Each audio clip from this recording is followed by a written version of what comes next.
6:39 our time, and this is a paid political advertisement for John McCoy, who's running for sheriff in Adams County.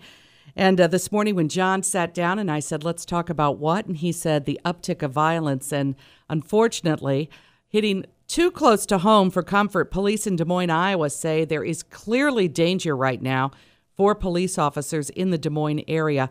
2 officers were killed overnight in ambush-style attacks. Both were just sitting in their police vehicles when they were gunned down. And when you hear something like this, John McCoy, as a law enforcement agent, it has to send a shiver up your spine. Yeah, my heart goes out, first of all, to those officers' families. That's a nightmare for all of us in the law enforcement community. And we represent society. And it's an indictment on what's happening throughout our country. How locally, I mean, thank goodness we haven't had, law enforcement agents being shot, by snipers while they're sitting in their cars. But you're running for sheriff, and let's talk about the uptick of violence and how that affects how you would be the sheriff of Adams County. Sure. It knows no boundaries, this type of violence, no matter what size city you live in. It's just the volume that we're talking about. And as I said, throughout the last couple of months I've talked to you, the uptick in violence is due to the drug culture. And I just learned this week, actually just yesterday, that in the last 7 days we've had 4 heroin overdoses. 2 of them were Monday night.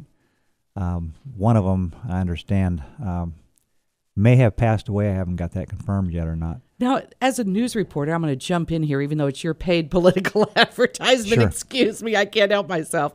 Why doesn't the media know about that? Because they pass away at a hospital or they're treated and it's a medical condition, and so therefore it's not something open to the public sector. Right. Well, you've got HIPAA laws for one thing. The other thing is there's an Illinois law that precludes and won't allow the medical people to divulge that. Right. Proactively report we had a heroin overdose last Right. night, even if they don't give a name or any details. Right, or to law enforcement, because and the reason that law is when somebody finds themselves in medical distress, it wouldn't make them apprehensive about calling for help in fear of reprisal from any consequences to their illegal activity.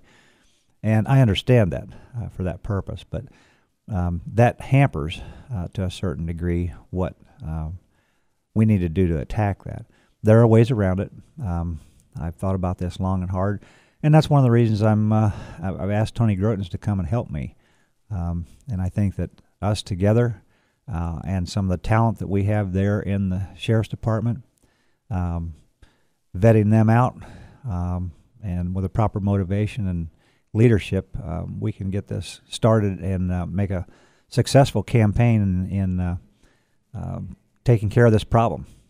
John McCoy says that if he is elected sheriff, Tony Grotens, who is now the Jacksonville, Illinois police chief, would become on board as his chief deputy. And again, the fight against drugs in our community is going to be one of your highest priorities. Right. I mean, the meth problem is a constant. That's something that we have to aggressively attack full time. Yeah, it hasn't gone away either. No, but you got to remember, heroin is brought in here from outside our jurisdictional boundaries, and we need to think outside the box and reach outside those jurisdictional boundaries to cut that off before it gets here.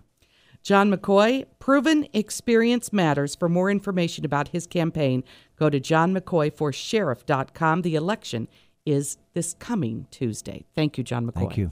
Paid for by John McCoy for Sheriff.